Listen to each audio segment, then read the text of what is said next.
Good day, everybody. How are you? Thank you for joining our first conducting your qualitative analysis using ChatGPT part 1. My name is Dr. Muringa, and I'm the research director at M&G Research. Right, so today we're going to do two things. The first one is we're going to do a practical demonstration of how to conduct your qualitative analysis using ChatGPT, right? Those of us who are aware, normally the traditional approach to doing qualitative research or thematic research, so to speak, is using the Brown and Clark thematic analysis approach, right? Which has 7 steps, of course, that I'm pretty much sure that some of us are familiar with. So in this particular presentation today, it is divided into 2 segments. The first segment is the presentation of the step. I understand as academics and academic students, if a presentation is done without a PowerPoint presentation, some of us might feel like, oh, that was not really what, an academic presentation looked like. So just for the sake of those who are glued and who love PowerPoint presentations, I just prepared them PowerPoint presentations that I'm going to run through the slides quickly. Then after we've run through the slides, we're going to do the practical demonstration of how to do the actual data analysis, the thematic analysis of data using ChatGPT. So in this particular presentation, we're going to focus on a few key steps, right? So here's what you learn in this PowerPoint presentation or in this demonstration of doing a qualitative study using ChatGPT. Firstly, we're going to introduce you to prompts and commands, right? Key to conducting work or generating text or any information on generative AI is and are the kind of prompts and commands that you use. So if you master prompts and commands, your chances of generating rich and valuable information on generative AI are far much great and huge, right? As opposed to somebody who doesn't know how to use prompts, generate prompts, and get engaged with the generative AI. No matter tool that you're using, you might be using ChatGPT, or you might be using Grok or any other tool of your choice. Right, in this particular session, our focus is specifically on ChatGPT. So we're going to go through various steps. The first step is prepare your data or your transcripts or your research content. So in this particular case, we're going to look at how you get your data ready before you actually upload it on ChatGPT. The second one is familiarization. So if you are familiar with the Brown and Clark thematic analysis, that's the approach we're using, only that we are not following that approach in a traditional way. We have introduced an application, a generative AI tool, so that it enhances our efficiency and reduce the amount of time that we spend on qualitative or our thematic analysis, right? So you need to familiarize your data with ChatGPT and the research collaborators and stuff like that. Then you need to generate preliminary codes. We're also going to learn about categorizing codes into themes, which is Excel coding. We're going to learn about review and refine these themes and define and name final themes. And therefore, lastly, we're going to integrate the themes with literature and theoretical framework. You might be asking yourself, why theoretical framework? I'll tell you as we proceed. Prompts and commands. One need to ask, what are prompts and commands? So in generative AI, a prompt is the input or the instruction you give to the model to generate a response.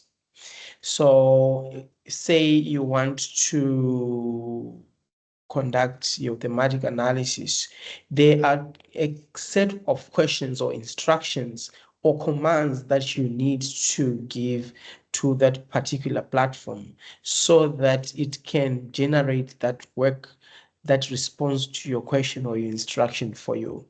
Often than not, we've heard concerns about ChatGPT hallucinates. ChatGPT is producing that which I'm not expecting, right? And most of that is influenced and lies on the kind of prompts and commands that, or the instructions that you would have inputted into the generative AI. So a prompt can be a question, a command, a sentence, or even an image or a piece of code, depending on what the AI system is designed to work with. So in this particular case, just remind you that our focus is on thematic analysis. This is a qualitative approach. So we are looking at, you have your interview transcripts. We're looking at you. Do you want to do content analysis? You want to analyze newspapers? You want to analyze reports? You want to analyze, you name it, right? So you need to work with a number of commands, instructions, sentences that will guide the kind of work that you would have produced, right? But before we move on, I want to make a distinction between what we regard assisted AI generated content and AI generated content, right? Assisted AI generated content is that which you develop with the codes or the prompts or the commands, the sentences that we're going to use here. In actual fact, what you're simply saying by assisted, you saying you are enhancing your analysis using the AI, the generative AI, whereas AI generated content is that which is developed with limited instructions and limited interference from the researcher, but the platform itself generate that content for you. I thought we should make that distinction because it speaks to the issue of over-reliance and ethical use and responsible use of AI. So if you can make that distinction, it will be very easy for you to know where you are crossing the boundaries in academic research, or compromising academic integrity and stuff. So now the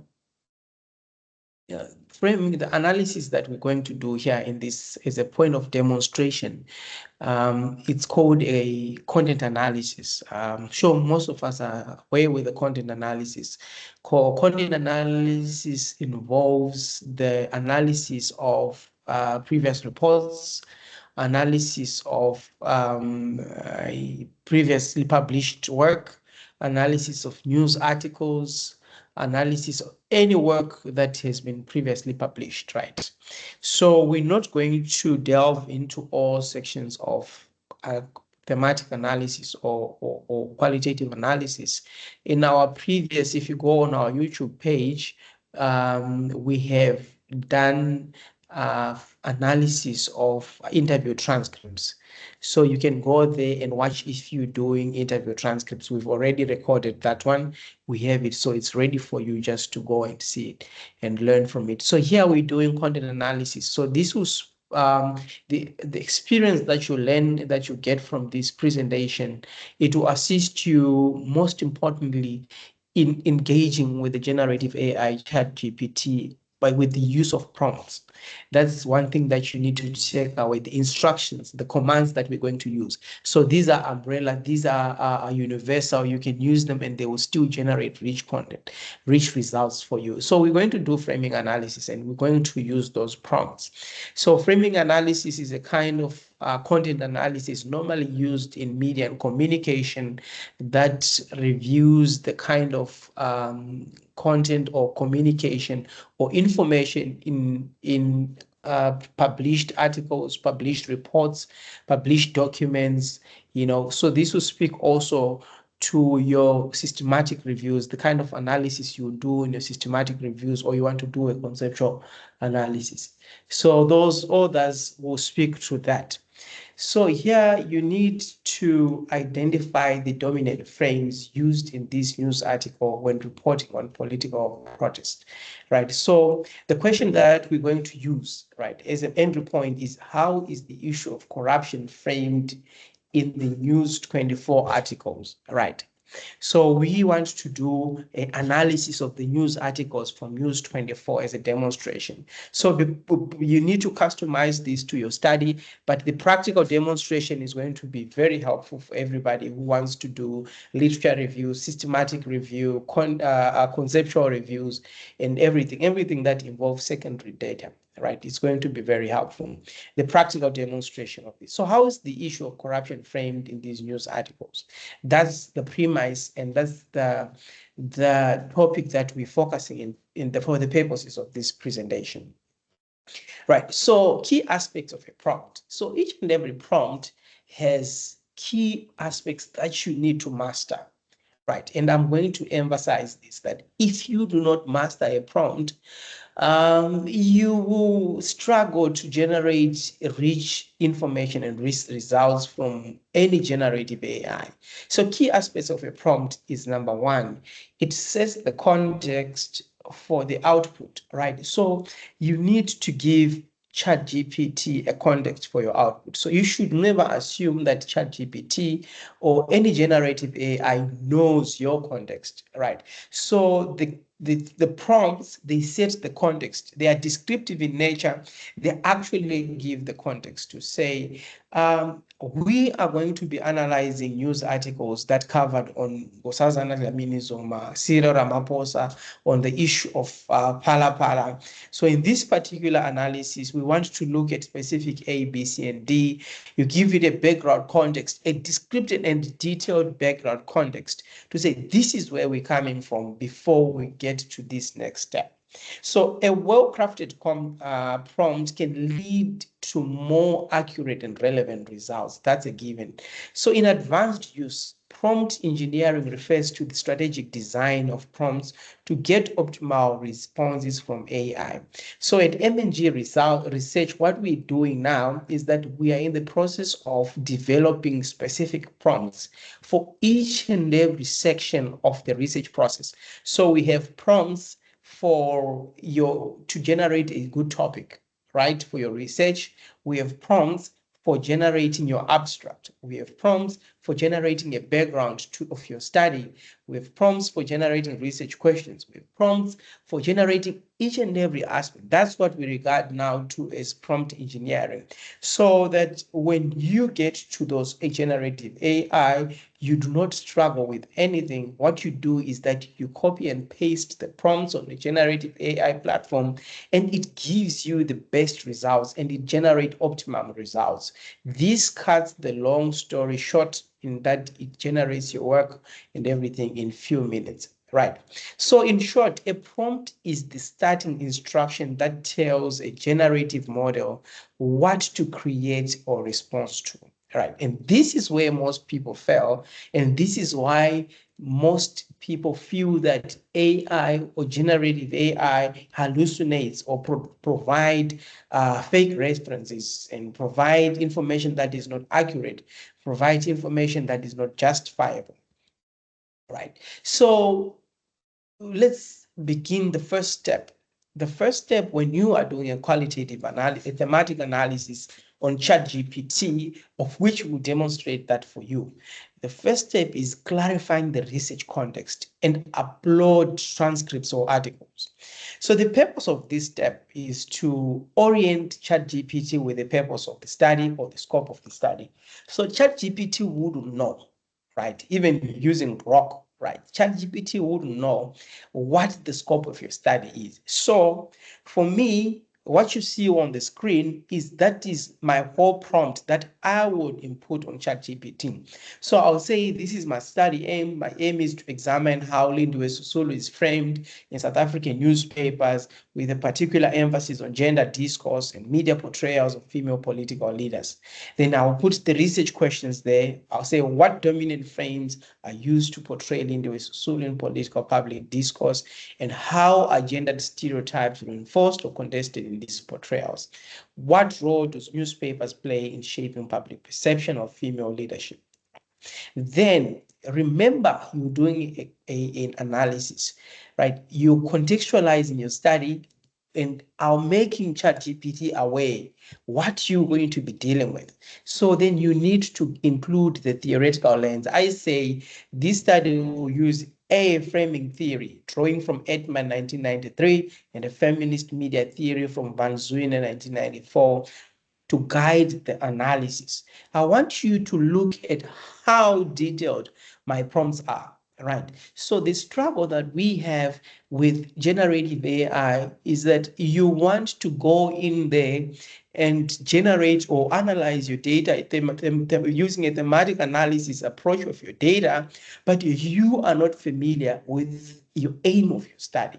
You have not grasped the research questions that you want to do, and the theoretical lenses through which the data will be analyzed. So this is the information, everything that you see on the screen. This is the information that you need to upload as a first prompt, right? This is the information that you need to upload as a first prompt. So we're saying we are making ChatGPT familiar with what we want to do and what the aim of the study is.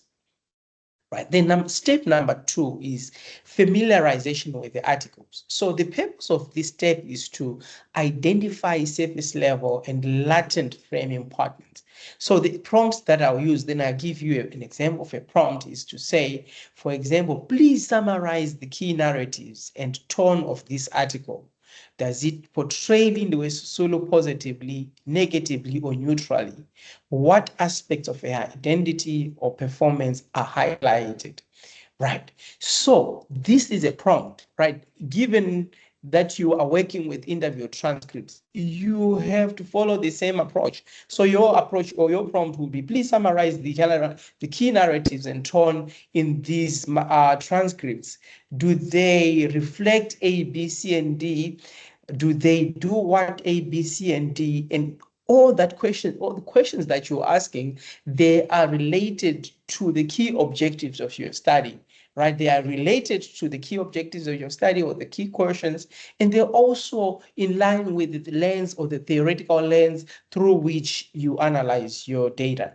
Right. So that's my expected outcome. I'm saying I'm expecting a paragraph from you noting the following, focusing on clothing, demeanor, family lineage, etc. I want you to emphasize on political conflict, on personal controversy. I want you to look at the tone of ridicule, respect, and trivialization. Look how detailed my prompt is. Right. I know what I'm looking for from this data. Right. So here, this is what we regard to as the AI assisted generated content, right? As opposed to AI generated content. So whatever you get from this study or from the generative AI, it reflects you and your approach as a researcher, as opposed to sit back and lean back and let ChatGPT generate content for you. Right. Let's move on to the next. Step 3, open coding, initial levels of meaning. Right. Those of us who are familiar with the Brown and Clark coding, thematic analysis, this is what we call coding. Right. So this step number 3, what we're simply doing is that we are generating codes. Right. We are generating codes. So we say to ChatGPT, the purpose of this step is to generate descriptive codes for units of meaning in the text. And here is my prompt. My prompt is, line by line, generate open codes that capture gendered expression, stereotypes, and political framing of Lindiwe Sisulu. So this is what we are doing. You know your thematic analysis approach. You know your Brown and Clark thematic analysis approach. But what you're doing, you are enhancing your efficiency or your process of conducting this thematic analysis approach using the generative AI, right? So that doesn't take anything away from you as a researcher. It actually enhances your proficiency, your efficiency, and reduces the time at which you spend generating codes. right? So this is what you expect from the articles, right? Or something that you get from the articles from the generative AI. Number one, you get the experts from the articles. Sisulu lashes out emotionally at party critics. So these are direct quotes from the article. She's Becky's patronage, protege, but Lex is Polish. Her wardrobe stand parliament. The codes give the code now in this particular case is gendered, emotional, angry, and women trope. Gendered comparison to male politicians, objectification, and focus on appearance. So these codes are being supported by what? By the direct quotations. Right? So this is what you get after you've used this particular prompt on ChatGPT or Grok. Right, then step number 4. Now you need to group these codes into themes. This is what we regard to as the XOR coding. So the purpose in this particular case, you telling ChatGPT that the purpose now, or we are at a stage of organizing the codes into larger interpretable patterns. So remember, the first thing that you've done was the context, and you upload your content or your articles or your transcripts. Now your prompt would be cluster these open codes into generative themes, suggesting thematic labels that relate to gender representation and political framework. An example of clusters. Theme 1 would be the one. So what I'm demonstrating here is actually the things that I've already done, right? So this is what optimum results that came out after we have generated these prompts, right? So we are learning prompts, we are learning how to generate themes now from ChatGPT using prompts that have been effectively generated. So the theme that will come first is emotional and unstable woman. Then you have your codes, lashes out, she lashes out, she's angry, Lindy Susulu is angry, she's an irrational tone, she uses irrational tone. Then the interpretation is that this reinforces patriarchy narratives of emotional instability amongst women, right? Then the second theme is undermined by appearance. Then the codes are her outfit stole the show, glamour not governance, interpretation, media prioritization, femininity over competence. The last theme is familiar legacy over individual merit. Those of us who are familiar with Lindiwe Susulu codes are daughters of Walter Sisulu, riding on legacy. Then the interpretation will be attribution of political success to family, not to her ability. Right. Step 5 is we get closer to rounding up the aspect of doing the thematic analysis, right? Before we get into the practical aspect of doing the thematic analysis. Right. Step 5, which is to refine and define final themes, right? So in this particular case, now you're asking your generative AI to say, please clarify how each theme supports or contests dominant media discourse. And the prompt would be refine the themes to include short descriptions, example quotes, and relevant to feminist framing theory. And this will be your output. It will read, Lindiwe Susulu's portrayal often emphasizes hairstyle, wardrobe, and grace, which trivializes her political gravitas. An example of a quote that supports this quote is this description is her heels may be higher than her ambitions. These are quotations that actually retrieved from the data that we're going to make an example of. So this supports, now you're explaining, this supports of Van Zuen's 1994 claim that female politicians are often judged by appearance rather than performance, right? So what have we demonstrated here so far? We have demonstrated that you can actually conduct your thematic analysis step by step. By the 5th step, you would have an idea of what your data is. You would have your direct quotations. You would have a somewhat analysis that relates it with the literature, right? And theory. Remember, we said our theories are feminist theory and our theories are the framing theory, right? So let's link to literature and theory. This is what we've just done. So this is now the stage where you actually coming up with a comprehensive analysis section, right? A draft analysis section.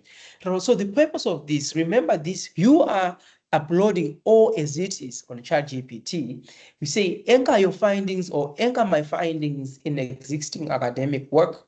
Then the prompt that I'm going to use is compare these findings to feminist media critiques of women politicians.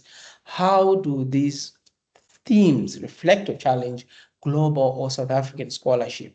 And your expected outcome, or this is what would come out.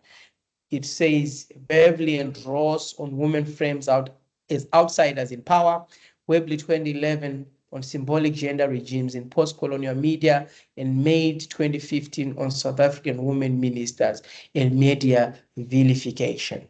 Right. So when you have gotten to this point, what you have done is that your data presentation is almost complete, right? Not 100% complete, but you have an idea and you have something that you would work on, right? You have pushed and you have something that you've worked on.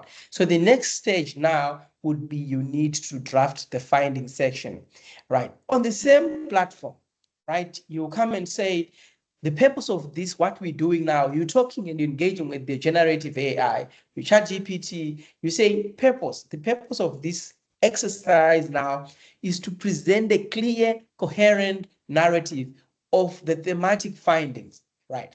Then you include your prompt, you say, using the finalized themes, write a finding section in academic prose, using subheadings, quotes, and transition between logic section.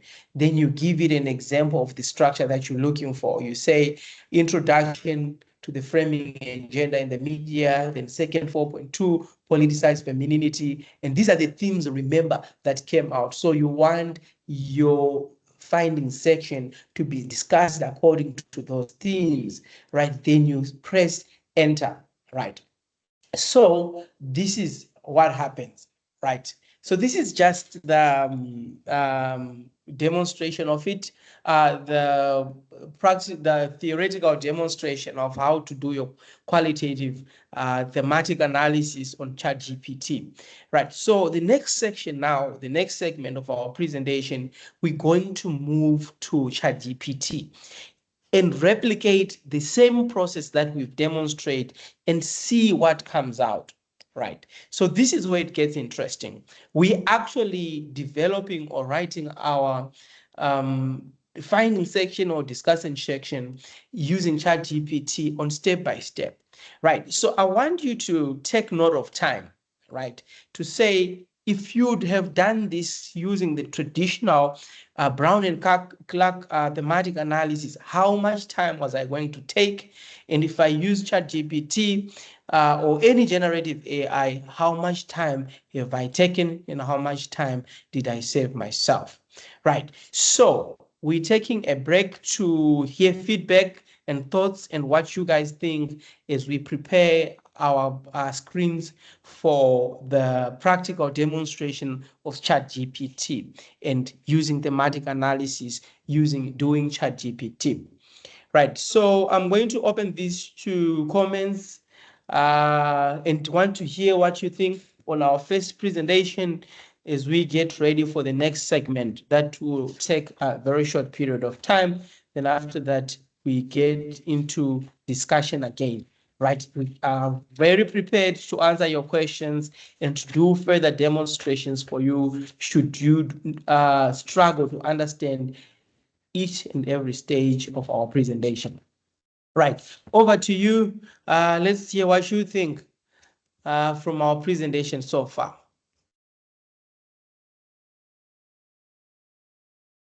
Yes, there's Doris. Ooh, a lot of hands. Yes, then we're gonna Doris. We have Ngwenya, we have Behari, and we have Shamila. Right, so let's hear Doris.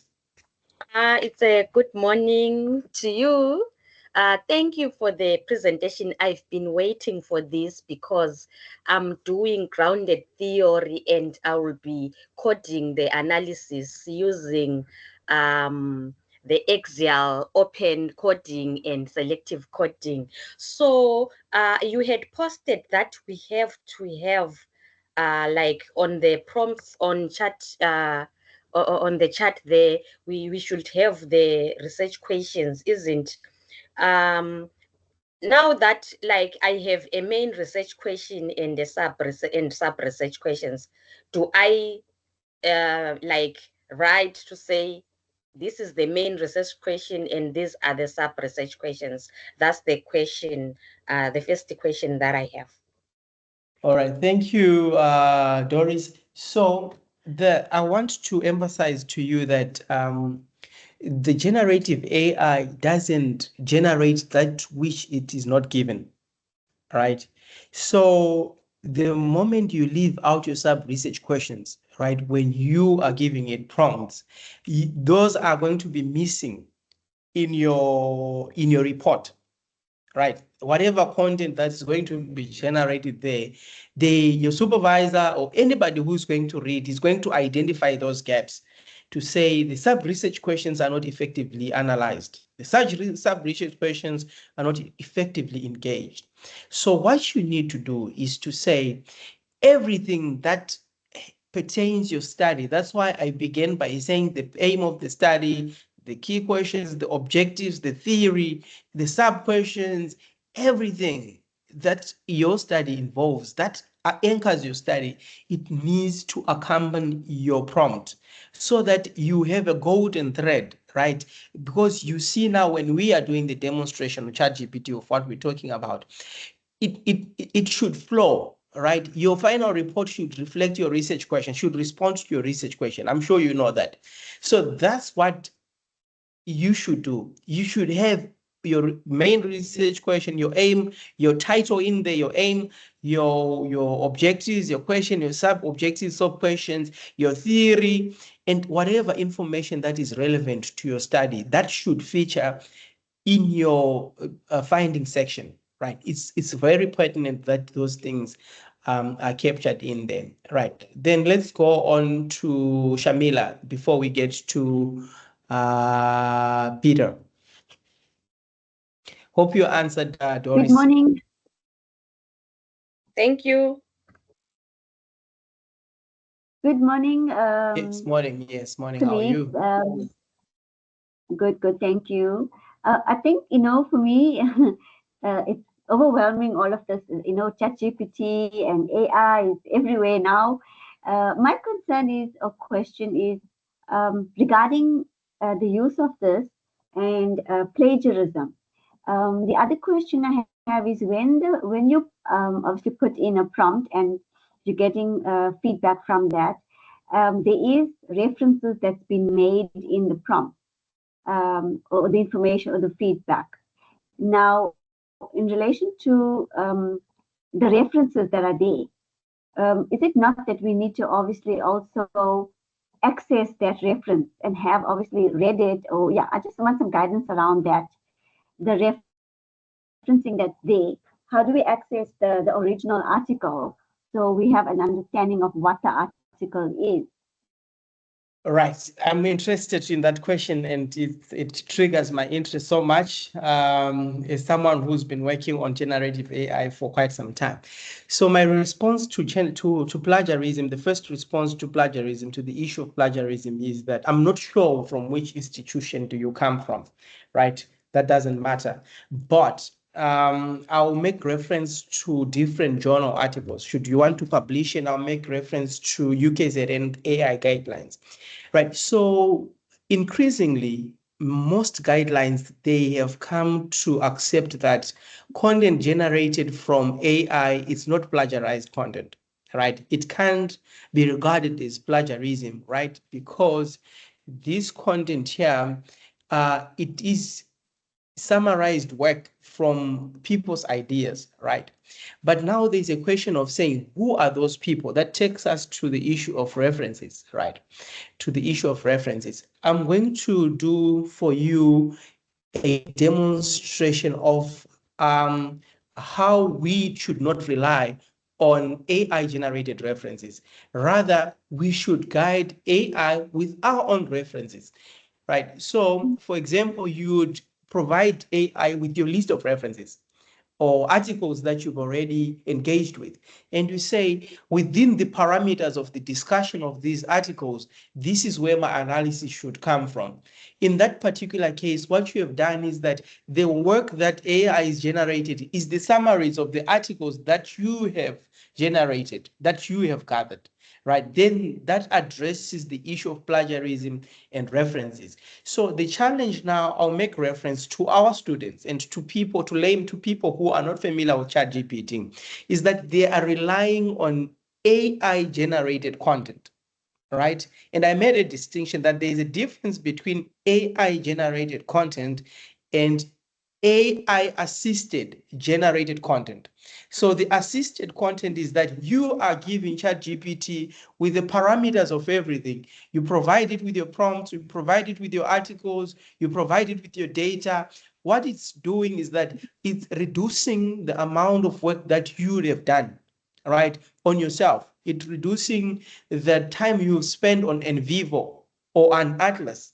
It's cutting all those long processes for you, right? And do it for you in a space of 10 minutes, right? Then you have a draft of what your data analysis chapter or your section for your article would have looked like. Then you begin to work on it, putting flesh on it. Then that's where your voice comes in to say, okay, I'm not liking this kind of thinking. I think my work should follow this line of argument, right? But you are working on a draft. You are not working from scratch, right? So that's why we say AI enhances efficiency, reducing time and cost spent on other softwares and doing a particular task. I hope that addresses your question. Definitely. Thank you so much. Right. Let's hear from Peter, then we go to Ngwenya, as we just want to quickly do the demonstration of what we're talking about. Thank you very much. Yes, Peter. Good morning to you and good morning to everyone. Inadvertently answering the first person and second question, you have answered my questions already, just to say that this is an eye-opener thus far, the presentation that has been made. Thank you. Appreciate it, sir. I appreciate it. Right, then let's hear Peter. Oh, yeah, was it Peter or Dumi Ngwenya? Who just spoke? That was it's Peter. All right, let's hear from Dumi. Yeah, okay. Maybe just two things. The other one is a question, the other one is a comment. Yes. I mean, I was doing some analysis, and this was in terms of interviews that have been conducted. I mean, I was able to fit that into GPT, into ChatGPT, and get quite similar themes from the ones that have been developed manually and what it had developed. But anyway, that's just to say that maybe it's not just that you need to everything has to be online, but you can feed in your research data that you have gathered into it, and it will be able to to code it for you and analyze it for you. But anyway, the question that I have is, I'm looking at this, and I think I probably, like everything else, academic prompts are sort of like a specialization of some sort. So the question, I don't know, there's a question. I don't think you can answer this question now, but probably a request to say maybe you should consider maybe actually doing a course on how to actually create the academic prompts that are effective. All right, thank you so much. We're actually working on that.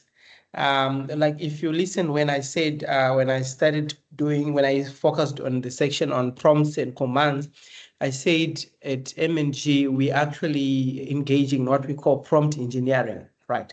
So we are working on prompt for every section of your thesis, of your master's, PhD, or your manuscript. So we're saying we have a prompt for generating a robust research topic, right? We have prompts for generating a robust research problems, right?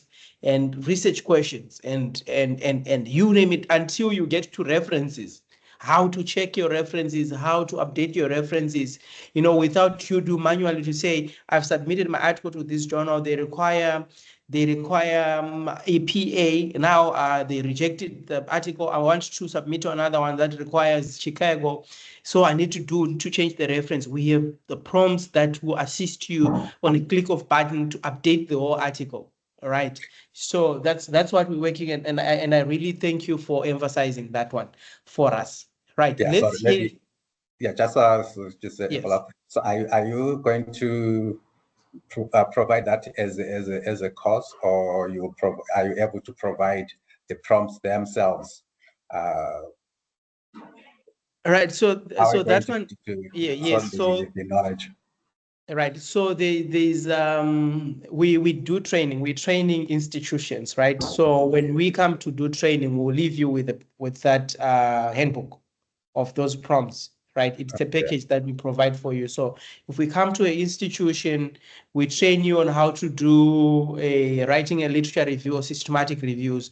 As part of the package, we leave you with the prompts for a thematic or for a systematic review or for generating literature review, and the tools that we think are effective. So we leave you with that package for you to work on, right, to make your life easy, because this is value for money you would have paid, so you must live with something. Sure. Right. There's Shireen. That's yes. Last one. Yes. Sorry. Yes. How about for individuals? Because not everybody is in an institution at this point. Yes. So for individuals now, that's going to be monetized of some sort. If you go on our website, you can download those. Not available yet, but hopefully by the end of August, we would have that finalized. But we have in-house that we use that you can request, and we'll see how we can assist you with some key prompts that we think you can come handy to you. Okay, thanks. Appreciate it. I'm going to take the last hand from Shireen Guni before we move. Shireen Ngoni. Yes. Good morning. Good morning. How are you? Okay. Yes. Before we get into the practical demonstration of our analysis. Yes. Shireen Ngoni. Yes. Good morning. So I want to ask. Thank you for the brilliant presentation. So I want to ask, maybe from more experience, how receptive are journal houses and publishing houses on publishing, maybe when you mention in your methodology that I've analyzed using ChatGPT or any other AI platform. How receptive are they? Because I've seen that some journals, it's like they're against AI. They don't want to hear anything about AI. What's your experience in that? Right. So I've had a very good experience and a very bad experience. Right. So I'm speaking on both strands. I'll give you a practical example of what recently happened. The 2 journal articles I recently submitted, right? I didn't include the methodology that I've used in terms of analyzing my data. Then one of the reviewers picked up that some sections of my work were reflecting elements of AI, right, which is very difficult to prove, because it depends with what tool are you using to detect AI, right? Turnitin, Scriber, Qbot, they all generate different results of AI on different work. And so to cut the long story short, the journal said, because you didn't disclose, right, then we are rejecting your paper. Then I sent the paper, I reworked on my methodology, right? Then I explained the step-by-step process that I took in getting to my findings. In all sections, I said my problem statement was refined through using Grammarly. Then I said the structure of the literature review and the themes were generated from consensus, and the synthesis was done with the assistance of Grok and ChatGPT. Then the references was done using Zotero, and so I had a detailed description and explanation of what I did, right? And guess what? In the other journal, the reviewers were actually happy because I was developing a methodology. That was one of the comments there. They say this is actually should be developed into a methodology that will be adopted by other researchers, right? But I'll tell you that it now depends with what the journal guidelines are, right? I read SAGE guidelines, I read COP guidelines, I read Emerald guidelines, I read a lot of guidelines. The emphasis is on disclosure and transparency and non-over-reliance, right? So if you look at those Q1 journals that are doing really well, they're clear that if you used, right, then you need to disclose, you need to have that section in your methodology of where you have relied on AI, right? So, but the problem is if your whole paper is saying everything was done by AI, then that's over-reliance, right? There should be a reasonable degree to which you depended on AI. For example, your data analysis, right? It's just that we're using ChatGPT now, but NVivo is AI, right? SPSS is AI. Atlas is AI. It's just that this is a more advanced AI, ChatGPT and Grok, right? But all those are early versions of doing thematic analysis using AI. So there's no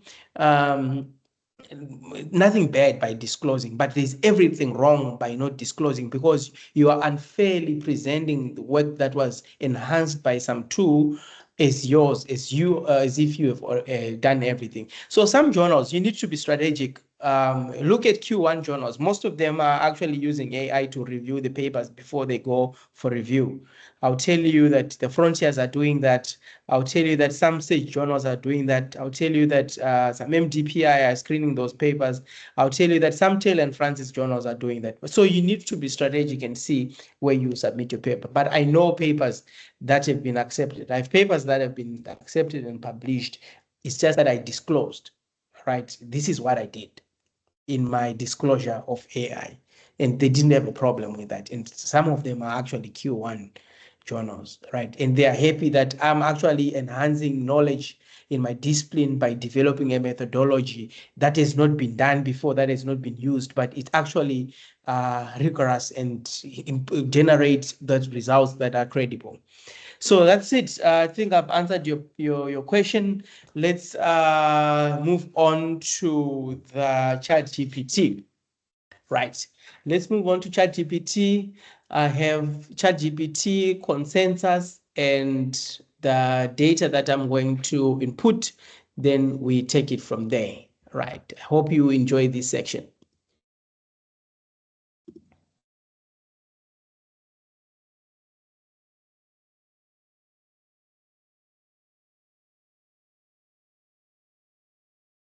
All right, so this is our ChatGPT, a nightmare for some, a heaven for most. Right, so this is just it. I mean, most of us have used it. I'm using ChatGPT 4, right? There's 3 free one, 0.4, some of them are free, but I'm using a subscribed one, all right? Here on the left, we have Sage, we have the library, we have Codex, we have Sora. I want to familiarize you to this here where it says ChatGPTs, right? So if I click here on ChatGPTs, it has different extension that it has, right? So the first one is write for me, right? Which is scary. If somebody says write for me, maybe it's a ghostwriter.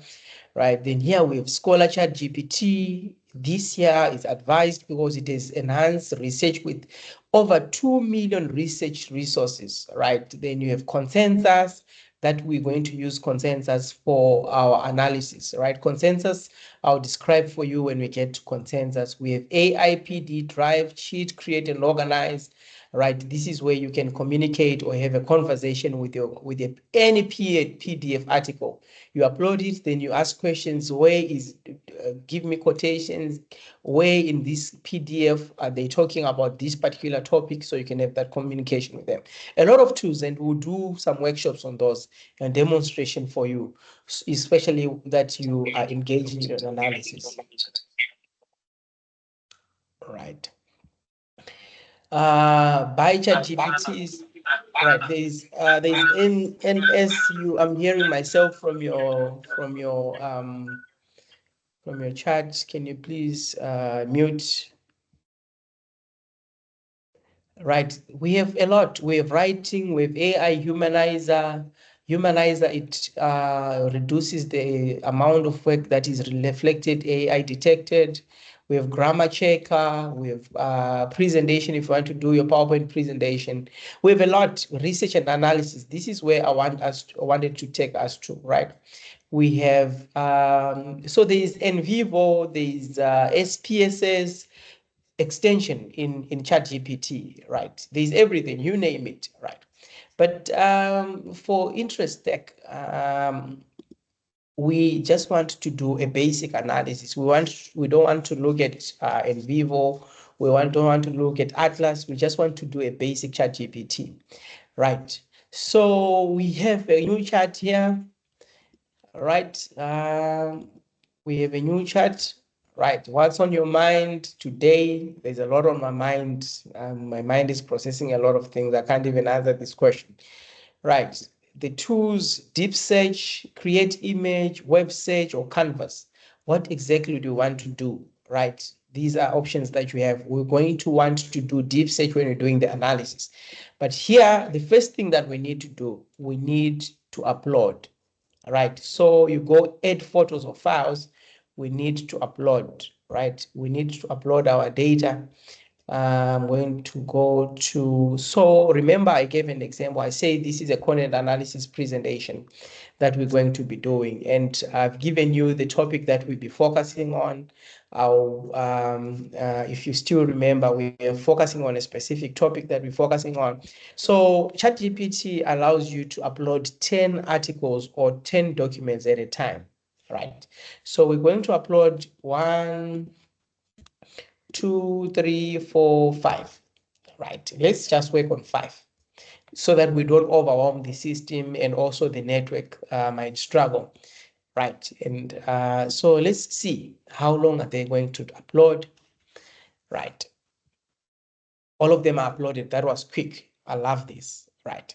So remember we say step 1 is you need to clarify the research context and upload the transcript or the articles, right? Then you tell them the purpose. So we're saying here, case study and everything, right? Then I'm going to do that. You see it shortly on the screen. So I've my prompts already generated. Remember we said we are involved in prompt engineering, right? So this is my case study. So the issue that we're focusing on is media framing of Lindiwe Sisulu and gender representation in newspapers, right? The reason why I'm using news articles is that I don't want to use my own data because of privacy. My participants, I told them that I will not use your data for anything else. So I can't use any other data, right? And I don't want to fabricate data again so that we can do this demonstration. So I'm actually doing a content analysis of news articles, right? So the first step is clarify the research context and upload transcripts of articles, right? The purpose is to orient ChatGPT with the study scope. The aim of the study is there, the research questions are there, the theoretical lens with which we use is there, right? So, but there's something missing, right? There's something missing. We need to tell ChatGPT why I'm uploading all these things. Why is ChatGPT receiving all these things? So I'm going to start by saying here, in this session, I am going to do a thematic analysis approach.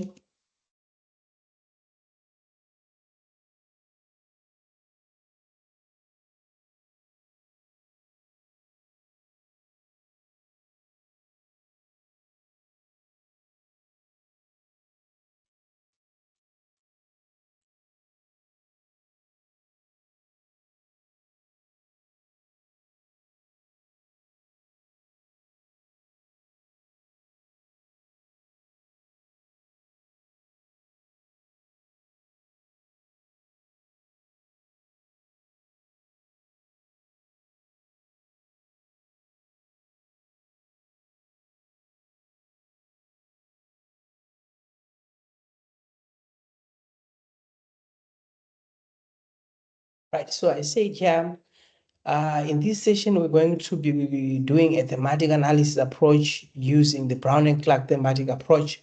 I've uploaded the articles for you to understand the context and the background of where the study is coming from. All right. We are not generating work first. We are not generating text yet. This is just a first step to understand context, right? Confirm if you understand the context and aim of the study, right? What more do I need to provide for us to get started, right? So this is a good command, right? Remember, this is what we call prompt engineering. We are generating text, we're having a conversation. So let's click here and see what ChatGPT is going to do for us, right? I love the response. It says, yes, I fully understand the context and aim of your study based on the information and uploaded articles. Here's a brief summary to confirm alignment between before we begin Brown and Clark 6 phase thematic analysis, right? Then it gives me media framing, then it repeats everything that I gave it. So to show that, of course, they uploaded. Now, here's the interesting thing. It has identified, right, the articles that I've uploaded articles confirmed resignation and cabinet reshuffle from IOL, German tourist killing and Sicilio statement, IOL crime, Russian prize jurist invitation, the Star, anti-corruption and public service from IOL, then her post-dismissal stance, it is from the Star. What is still needed to proceed with thematic analysis to begin step 2? Right. Now, remember, we already have step 2, but let's hear what it's saying. Confirmation of scope. Should record only Lindiwe Sisulu or mention how far other female politicians are framed, right? For contrast, our study is basically on Lindiwe Sisulu, so we don't want to include other people. Then we need to respond to this, right? Are we limiting analysis on IOL publication, or is broad media corpus expected, right? These are the questions that you need to ask to ChatGPT. Research design and clarification. Is this part of the larger qualitative study? Is it a PhD or master's? See, these are the things that I've left out. Are you conducting manual coding or using software in Vivo, Atlas, ChatGPT? I want to use ChatGPT. Operational definitions. What counts as gendered framing, right? You need to provide it with those parameters. Participant input, if applicable. Are there interviews or focus group data in addition to the media text? No, there is none. Final output. Do you want themes in a code book table format with quotes or interpretation? Do you want summaries, memos for each article before we begin cross-analysis? Once these are clarified, we can begin step 2, generating initial calls, followed by theme development and review process. Right. So let's give answers to what ChatGPT is asking us. Right. So I love this because this is involving the researcher himself. Right. This is different from having ChatGPT just generating content for you. So I'm saying the first question is that we are only focusing on Lindiwe Sisulu. Right. We're having a conversation. We're only focusing on Lindiwe Sisulu. Then the second question is, we are only analyzing IOL, right? Then the third question is, this is for MA, right? Then we go down, then we say the third question is, we want to use ChatGPT, but follow, right? We just want ChatGPT, right?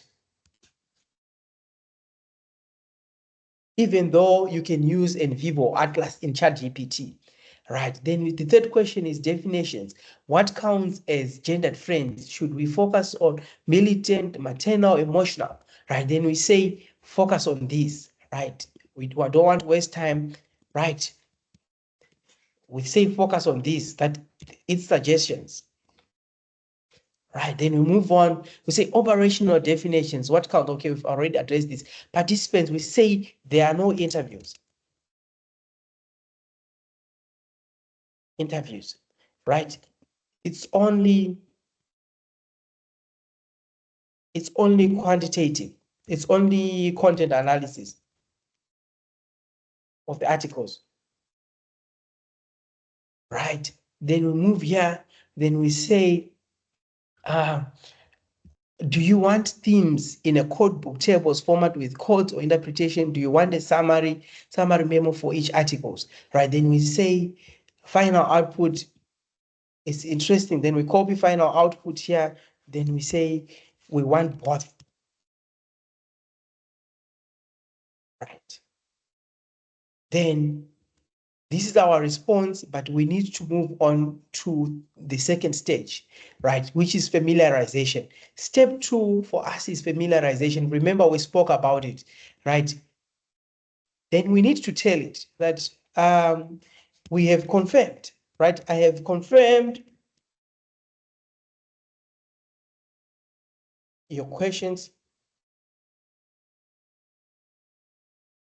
but let's move on to step 2 according to my guide below. Right. There you go. It can upload an image or it can upload the text, right? So our phase 2, our step 2 is that we want us ChatGPT to familiarize with the articles, right? This is a Brown and Clark approach, but we are doing it at a advanced level using digital generative AI. So we're saying purpose, identify surface level and latent framings, right? Prompt is please summarize the key narratives and the tone in these articles. Does it portray Lindiwe Sisulu positively, negatively, or neutrally? What aspects of her identity or performance are highlighted? Then we say expected outcomes, the things that we might be looking, so this will speak into the issue of inductive or deductive. Do you want your data analysis to be inductive or deductive? But we can choose to remove the expected outcome so that we see what it generates organically, right? Then let's click enter and see what comes out. Right.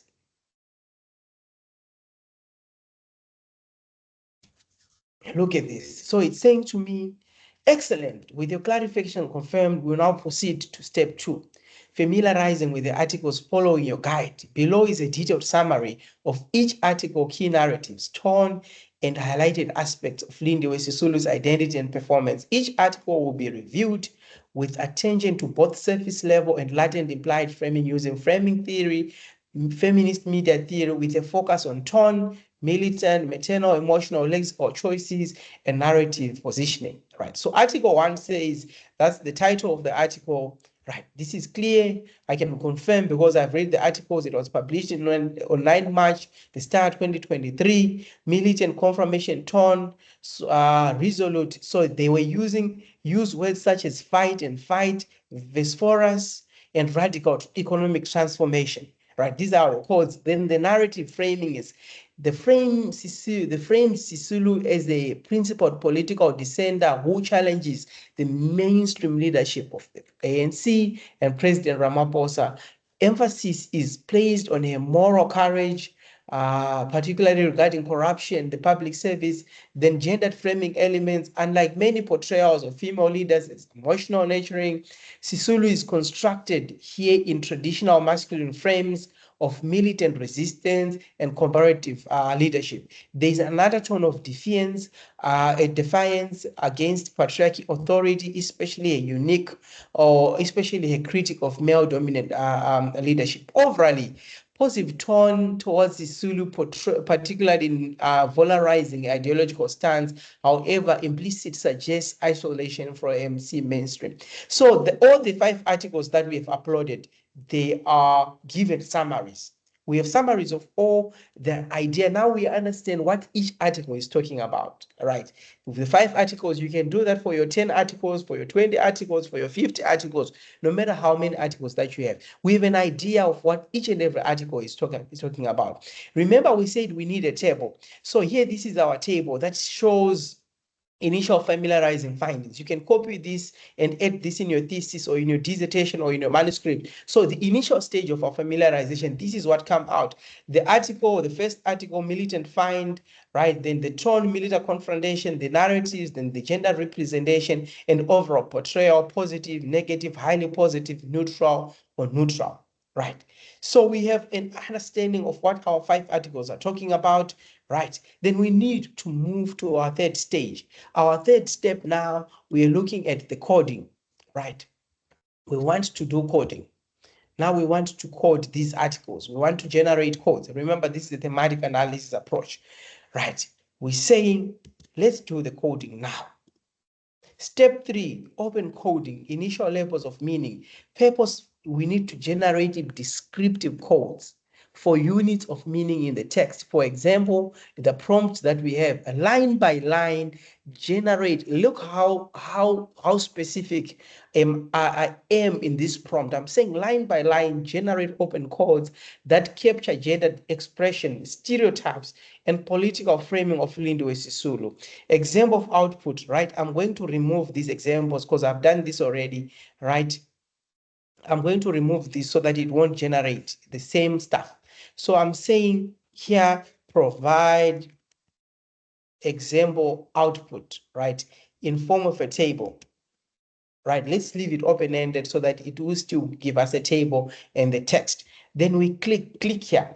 Well, let's see the codes that we're going to have, right? So example output of open code table, right?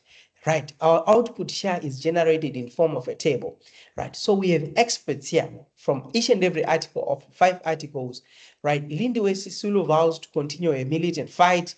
This speaks to the issue of militant framing or defiance, right?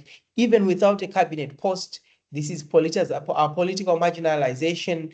This is former minister. So these are the codes that we have, and this are the direct quotations from the articles that support these codes. So you can do this same approach on your transcripts, right? You can follow the same approach on your transcripts and get the same results that are specifically relates to your transcript, right? So I love the last question that ChatGPT asked me. Would you like to continue this process article by article, presenting one table at a time, or would you prefer all 5 articles open coding results together in a consolidated format? Now, as a researcher, you know what you prefer, right? So remember, I said the journal articles, the Q1, or you're doing framing analysis or content analysis, they would need to know this process, right? So you're documenting this process. Those of us who are at UKZN, if you read the AI guidelines, it says clearly that whenever ChatGPT is used, right, the student assignment should be accompanied by the description of what the student does, right? And some other journal, if for example, Sage, it says whatever ChatGPT is used, the transparency and accountability is that you provide an appendix, an attachment that describes what you've done. So you will be copying and pasting these tables, right? Putting them there, and these descriptions, right? And these things that you've done.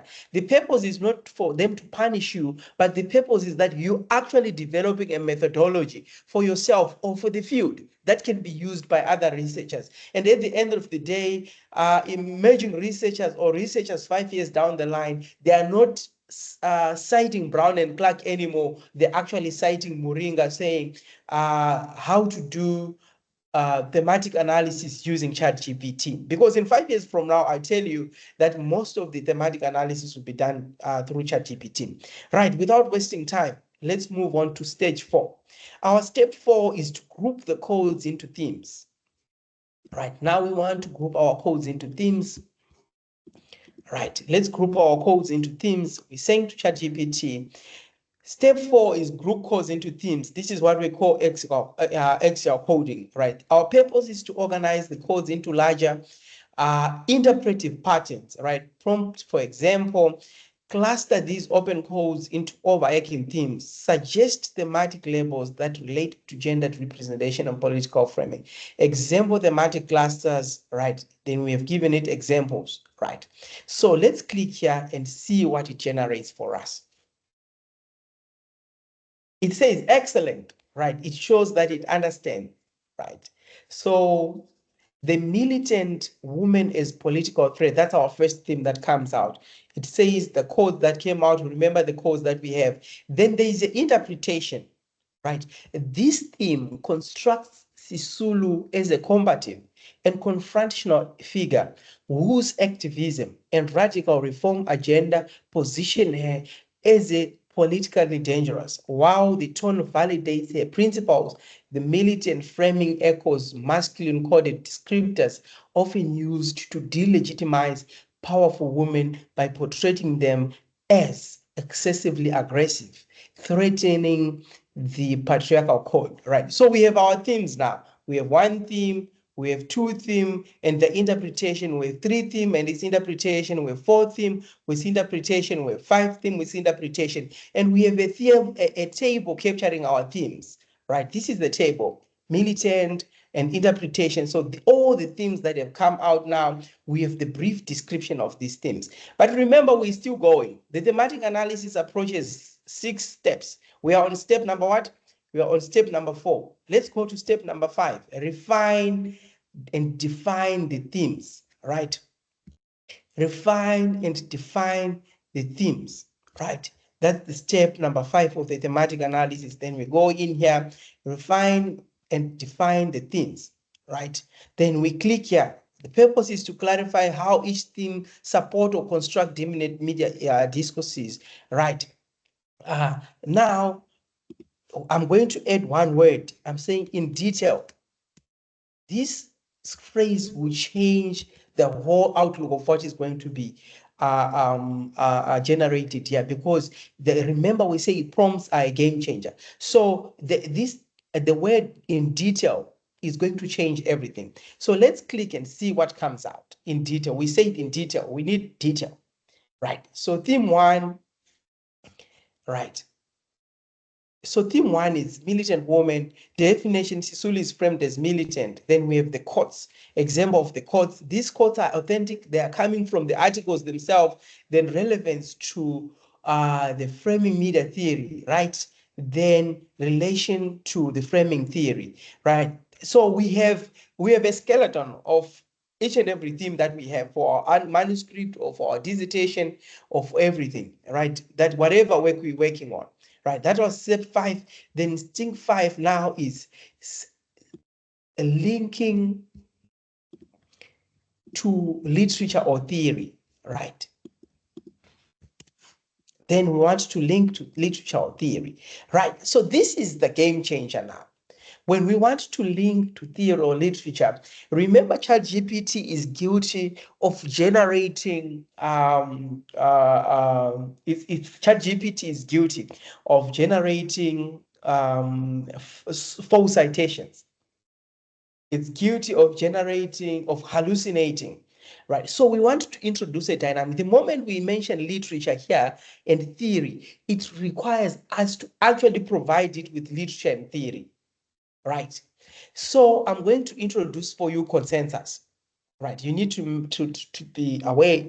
I'm going to generate for you consensus. Right. So consensus is a accredited a platform that is more advanced than your Google Scholar when we are searching for literature.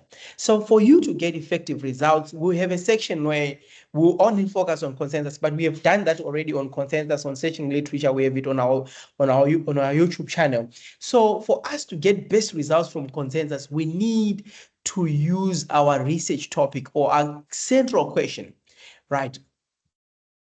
So we're saying our title or our research topic is, how does the media frame women politicians in South Africa and abroad, right?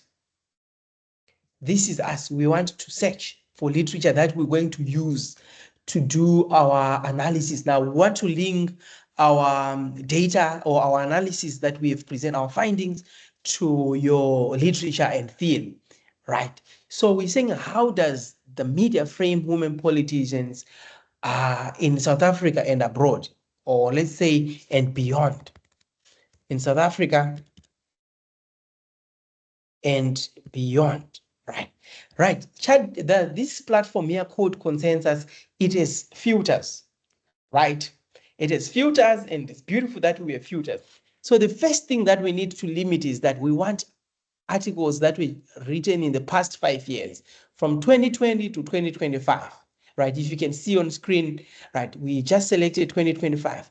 Now, it talks about journal rankings. I don't want the poor journals, right? I want Q1 journals only, literature that was generated from Q1 and Q2, and okay, let's limit it to Q1 and Q2 only, right? That's it, right? So I want, now it gives you an option of looking at what kind of methodologies do you want. I want to focus on case studies, right? I want case studies, or I want all types of research that were done. Okay, it's fine. Field of study, 23 field of study. Countries that were selected is 263 countries, right? This is vast, right? But you can select, I just want in the USA, right? And I want in South Africa, or you choose. So your analysis, you want it to be as broad as what? So we have 3 filters that we've looked here, right? So we say, yeah, okay, we're fine, right? Then we say search, right? It's searching, all right? The purpose for us is to generate what? A literature that we're going to use in ChatGPT so that we can do an analysis, thematic analysis, right? So this is what your consensus is going to do. It's a media coverage of women politicians in South Africa and beyond often reinforces gender stereotypes, marginalized. It gives you a brief analysis of what it talks about, right? What it talks about. So this is all our work that we have, right? All our work, right? I'm also there. Women will never be equal to men, right? Let's see who authored this one. Okay, it's me or my student, right? I've picked up, this is a Q1 journal, right? If you read this journal, we're not gonna read it. It is a section where it describes how the data analysis were done. This is a Q1 journal, right? We have a lot of them. So we want to take this literature and take it to ChatGPT so that our analysis is informed by literature.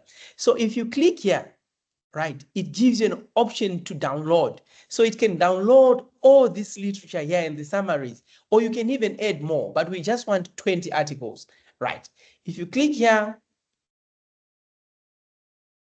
and download, you click here, then you can have and you can send it to EndNote, to Medley, or to Zotero, your literature. But this one, you want to send it to ChatGPT. So we download it here, right? I've downloaded it, right? I'll show you, it's here. How does women, so this shows all the literature that we have. I'll show you, right? So then I'm going to upload it on my ChatGPT, all right? Then this is, yeah, this is the literature that I have downloaded. This file here is all the literature that showed up. Then I'm going to attach it, right? So I'm saying our step 6 is to analyze or to link our literature to our findings or what we generated to literature and theory. So I'm saying using the attached literature only, right? Follow the guidelines below, right? And the word only is a game changer, right? The word only is a game changer. Remember, I said prompts are very important when using generative AI. Prompts, this word only, it sets parameters to this generative AI to say, don't include anything else that is outside of what I've given you or outside of the literature that I've given you. So we can here say in brackets, right? Don't include literature outside of the provided literature. right? So this answers the question of my colleague about referencing and plagiarism, right? I said I'll demonstrate for you. So by so doing, we've already removed the issue of plagiarism, and we've already removed the issue of what? Of references. So all the references that are going to come out from here are going to be references from the references that are going to be credible references that are verified, published in Q1 journals, right? Expected output is paragraphs, right? And an analysis, the findings. That's our expected output. What am I expecting? Right. So let's see what it does, right? Now I want this to be more nuanced, right? Write in paragraph format, right? And follow, I'm reinforcing or I'm buttressing, follow the thematic approach, right? For better results, for a better analysis, right? Focus on theme by theme, right? Right, let's see what comes out and see if we are on the right track with our thematic analysis approach, right? Theme 1, right? Theme 2, then theme 3, right? So there's something missing. We're saying the analysis of Lindiwe Susulu and stuff like that, right? There's something that ChatGPT didn't do, right? If I open this table here, this table has all the literature, right, that I've provided ChatGPT, but on one of my prompts, there's something that I've missed or something that I've omitted. There is no citations, right? Then I'm saying reformulate and include citations, right, from the literature that I have provided you with, right? Make sure you have as much engagement with theory and literature as possible, right? Use the literature I have attached before, right? Let's see if it now understands what we're looking for, right? Right, there you go. So it says, yeah, for us, it says Lindiwe Susulu, portrayed as a militant political figure, reflects a dominant media strategy identified in feminist scholarship, where assertive women are framed as unruly, emotional, excessive, and several articles. Now, this is the introduction of the theme, and this is the quotations from the theme or quotes from the theme, and this is here. Now we're looking, this is an example, a direct quotation from the theme. So you can expand this by saying, add more quotations, add more discussions, add A, B, C, D, right? Then this aligns with Van Zyl 1994, right? And this aligns with Edgeman 1993. These are theoretical papers, right? This is theory. We can't do away with this, right? This is theory. Right. But now remember one thing. So this is looking good. We are getting closer to having our finding section coming to life. But if you understand findings or discussion of findings, you'd know that there's something still missing here. What method, what referencing approach are we using? Right? We say reformulate. Right. Use Harvard style of referencing. Right? When referencing all citations, right? Use the sources that are more relevant,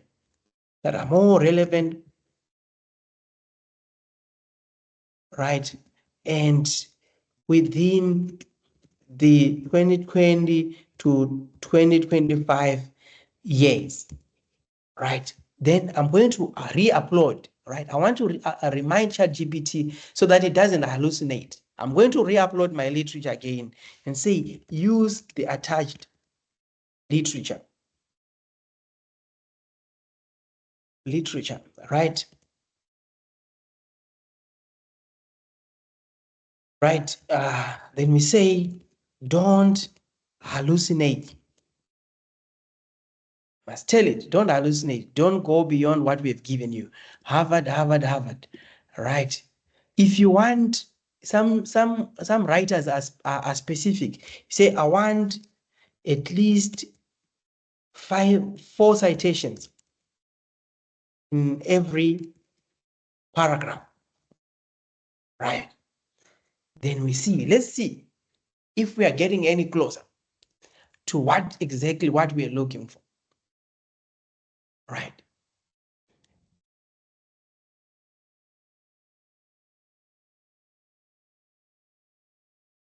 Right. So my ChatGPT,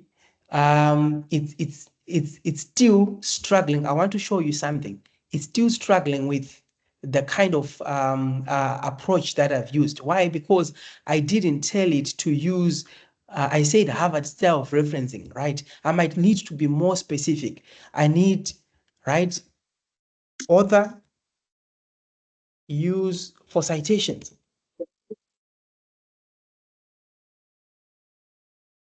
Use author and year, right? Only, right? Then let's see what it produces there. Use author and year, right? So the process of getting the best work from ChatGPT it's not as most people think, that you just go and say generate this information for me, right? There's actually a work of read your work, go back to it and understand exactly what you want to produce. So it says Lindiwe Sisulu, now we have author and year 2025 Lamini, we have Mukwena, we have Ngwenya. Now this is what we've been looking for. Right, this is what we've been looking for. So if this is for a manuscript, you know that you are 95% or 75% done with writing your findings section for your manuscript, right? This is besides the discussion section. Right, let's go to the last step. The last step now, depending on what you're doing, is to generate the actual finding discussion. So this year's step that we did was wanting you to understand as a researcher to see if ChatGPT can actually generate the findings that you like. I would like this, and I think this is closer to reality, but I would still need to verify everything that is in there. The last step of our presentation of what ChatGPT wants, what we want ChatGPT to do is to draft the finding section. Right. Purpose, present a clear, coherent narrative of your thematic findings using the finalized themes, write a findings section in academic prose, use subheadings, chords and transition logic between sections. Now we want to give ChatGPT how many number of words do you need? Right. So let's just say in 2,000 words. In 2,000 words. Right, that will change everything that's going to come out. Example of structure, then we give it the example of structure. Then let's give it some time. Generate it for us. This is the last section, right, of our presentation. Clearly below is a 2,000 words draft of the findings section, findings chapter of your work, right?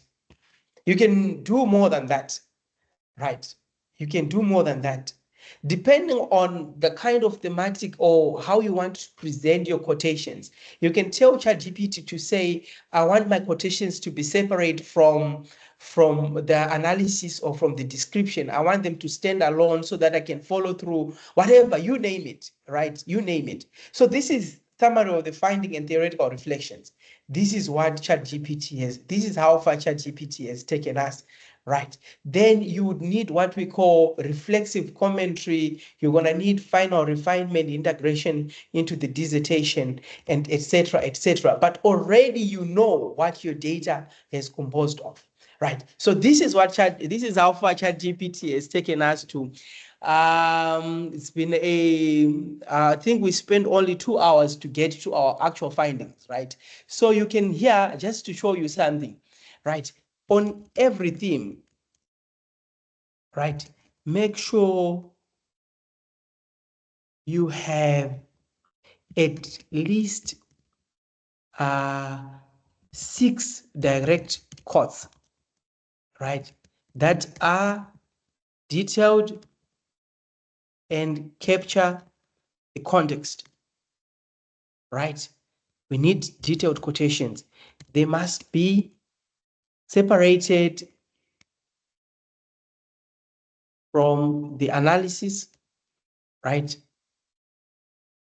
So that we can see what the actual article was saying, right? ChatGPT might have a problem when I say separate from the analysis, right? So I'm going to delete that.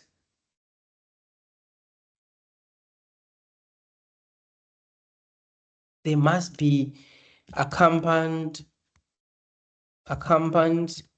by a description and comparative analysis so that we can see what the actual article was saying, right? If you put this prompt here, we're going to have a different outlook altogether, all right? This is going to be a different outlook altogether. I think I'm running out of memory. Understood. I'll now revise the findings chapter to include at least 60 themes, right? We're running out of tokens, right? Say generate according to what we have done previously. So these are prompts, right? ChatGPT does that. Sometimes it gets tired. I mean, when you're getting through the end of the day, there's what we call tokens. You might be running out of tokens, right? So when it sees that you've generated a lot of work, you're running out of tokens, then it stops working for you, right? You see what it's doing now. It's running out of tokens because we've reached to the end. Remember, we're at these steps. So we've reached to this end here. You're going to give it some time to think through and wait. But here, what it has done is a table that we can also include in your article, in your dissertation. It says, Lynn quotes the quotes that I use, the context, right, and etc., right? So let's have a discussion. I think we have what we have done. You introduce consensus and ChatGPT to conduct your thematic analysis that you'd otherwise have taken ages and ages to do, right? I'm going to close these tabs, or should I leave it like that? But I'm opening for the next 10, 15 minutes. Let's have a feedback session. Engagement, let's talk, right? And hear what you guys think. Right, our first hand is coming from, let's engage colleagues. I have my colleagues here in the research center that might chip in to address some of your questions, or if you want a description. The first hand comes from Dumi Ngwenya. Yeah, okay. So I presume that if you give it links without necessarily giving it the PDFs, you can achieve the same. Because I'm thinking about some news articles that some online news outlets that do not necessarily have PDF formats. Yeah, so it's the reason why I used PDFs is I want to, this particular kind of demonstration, it caters everyone who wants to do data analysis, right? Those ones who are using transcripts, those who are using but you can actually use themes, right? To cut the long story short, you take all the themes and give it themes. It still achieves the same results for you without you downloading and converting anything to PDF. You can still use the themes. But the importance of you using PDF is that you need to go back and actually verify if these direct quotations are accurate, right? These direct quotations, they need to be verified. All these codes that we looked at, right? I have the table of codes here. Remember, we have a table of codes Yes, here, this is thematic overview, right? These are the, how does, I'm looking for the codes that we generated, the table of codes, yes, output of the codes, right? These codes here that we have here, they need to be, you need to go and verify them. That's where the agents of the researcher comes into play. You need to go and verify if these direct quotations are actually there in the hard copy articles that you have used. All these codes, you need to go and verify. That's why makes a researcher a researcher. You've used ChatGPT to assist you, but you still need to go and verify everything in your final product. This product here, it needs to be verified before it is submitted so that you know that what is captured in these themes is actually the actual data that you have worked on, right? But the link will produce the same results, maybe even more better, right? It will produce the result. Let's hear from Shamila.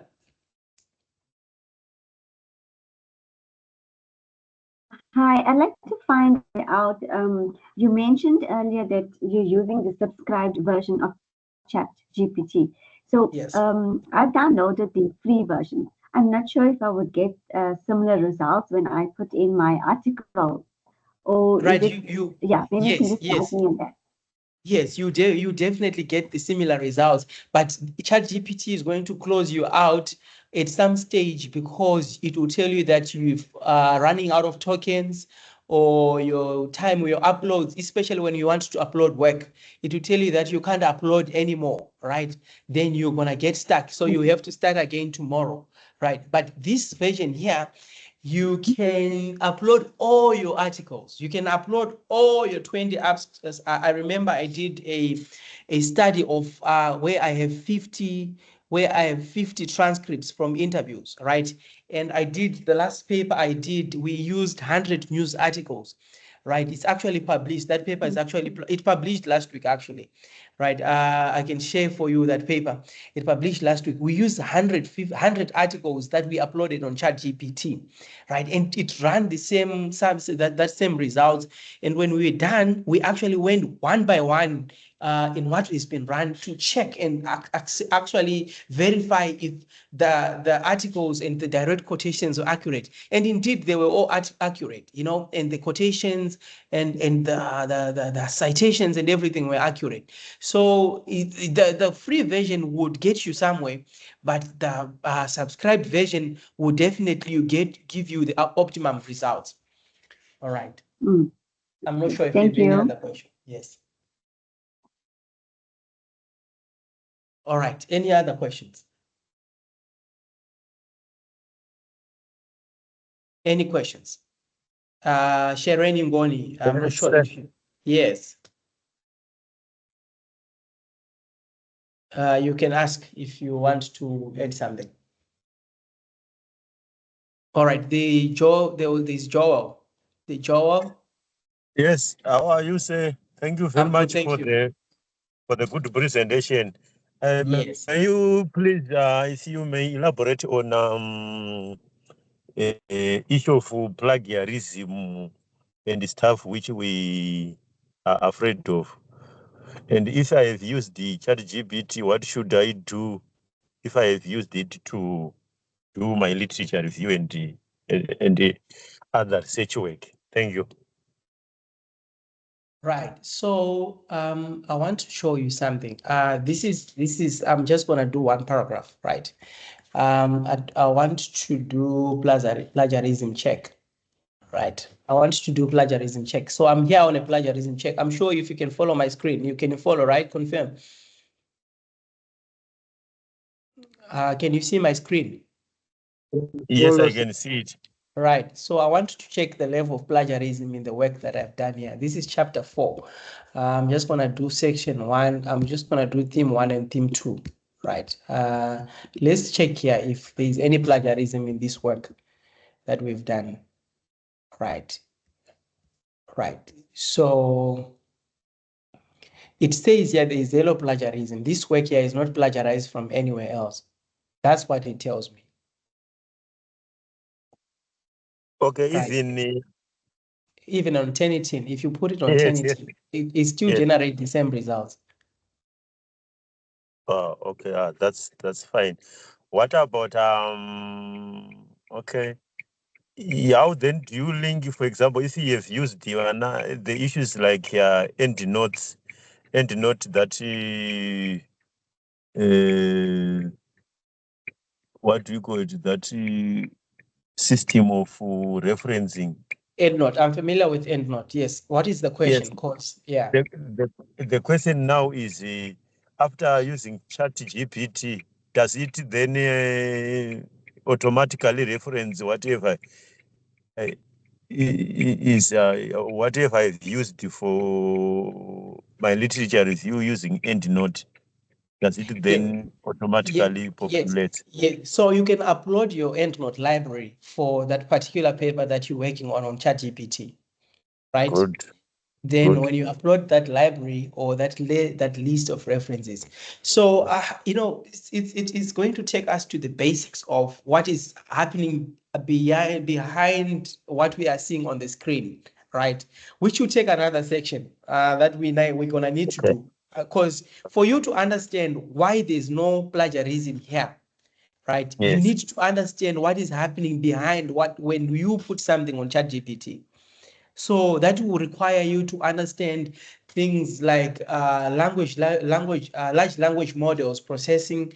That will require you to understand what we say supervised generative AI, unsupervised generative AI, and reinforced in AI, generative AI. So you need to understand all those things for you to be at ease, right? But because I understand what is happening in the background, right? I understand the coding that is happening in the background of this screen. I'm at ease because I know that I'm not plagiarizing anything.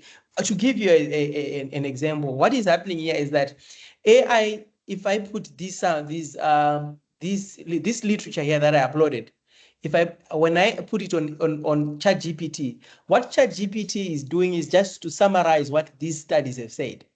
For me, it's not generating any new knowledge. It's just summarizing this for me, right? Something that I was going to do for myself for 5 hours, it just does them in 2 seconds. That's what is happening behind the background. That's simply what it is, right? That's what it's doing, right? So when I put the articles, the news articles, what it's doing, it's just looking for the themes that I'm looking for, or things that are relating to my research questions for me in the background. And what I see on the screen is the end product. That's why there's no ChatGPT. So it's basically taking a human mind and putting it on a machine, right? I hope that answers your question. Let's hear to Maria. Thank you very Maria. much. Thank you. Thank you. Okay, great. Maria, are we rounding up? Maria? Okay, I've got the same question as these were on the chat, and Yes. on whether quantitative data analysis can be done using AI as well. Absolutely. You can run SPSS on ChatGPT. Remember, I opened here, here, right, on analysis. I'm going to search. Can you see my screen? Please confirm. Right. Yes. Yes, I'm looking for SPSS here. There's SPSS, data analysis SPSS. If I click here, it's going to take me right to say, start a chat with SPSS. Right, you're going to see here.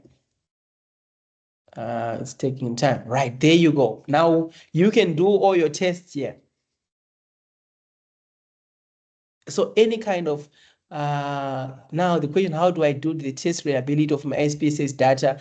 It can actually guide you through running your data. So you can do any kind of data analysis on ChatGPT. You can upload your Excel sheet here and it can run it for you, whatever test that you want to run, and produce the tables and the graphs for you. It can do that for you. Okay, thank you. All right, so let's hear any other. Kwengwenya or Kengwenya, is that an old hand?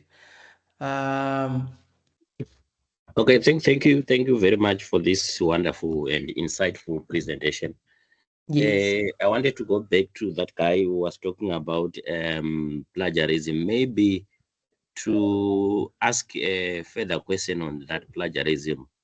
We just tested plagiarism. What about AI detection? Are we not going to be tested on that? If and what percentage is allowed for AI detection? Right. Thank you. I love the question. I really love this question. So I would tell you that depending on the institutional guidelines, you need to be aware of institutional guidelines of what level of AI that is required, right? So what happens is implementing AI guidelines or the framework of AI at the University of KwaZulu-Natal, where I'm in the task force, right? So the University of KwaZulu-Natal guidelines, they do not have a Turnitin percentage, a percentage as to how much AI can you use. All right. And the reasoning behind that is the university wants to develop knowledge and wants to develop its own AI tools. And so they want to develop new methodologies, right? Drawing from AI. So they said, if you've used AI, no matter how much you've used it, right? Document how you've used it. Right? Develop a methodology framework of how you've used it. So if we put a 15%, 10% there, it's going to limit your innovativeness of using these technologies because they are vast and they can do anything. Right. So if we limit you on saying just use 10%, what about all the other potentials of AI that it has? I'm not going to use them then because I'm afraid I need to use 15% only. So in actual fact, we shouldn't come from the traditional way of thinking of using AI where we say, oh, Turnitin is 15%. This is not plagiarism. This is technology. We need to develop technologies. Right. So we need to develop new methodologies from Africa, from our context, right? From our disciplines, right? So we're saying, let's borrow from the thematic analysis approach that was done by Brown and Clark, right? They are the highest cited authors in the world because of their thematic analysis approach. Now, I'm going to be the highest cited because I've developed a methodology of using thematic analysis using ChatGPT, drawing from my discipline of media framing. You get it? So let's not limit ourselves, but adhere to the guidelines of your institution. Adhere to the guidelines of your institution. In one of our presentations that we're going to do how to check AI in your text and how to reduce AI in your text using the same platforms. That's what we're going to do. Right. I think I've answered your questions. Your question. Is there any other question as we round up? Any other questions? Any other questions?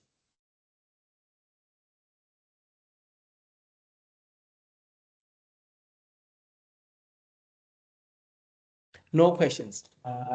Thank you. It's an honor for the help. Please note that our website is currently okay. All right. If there is nothing, then let's call it a day. And please subscribe and watch more of our videos on YouTube. It was an honor having you. Enjoy your Saturday. Good day and good luck. Thank you so much. Okay. Very kind of you. Thank you very much. I really appreciate it. Thank you.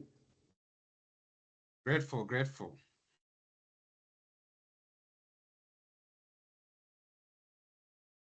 Thank you. Quite insightful. Thank you so much. Thank you so much. I appreciate it. I appreciate it.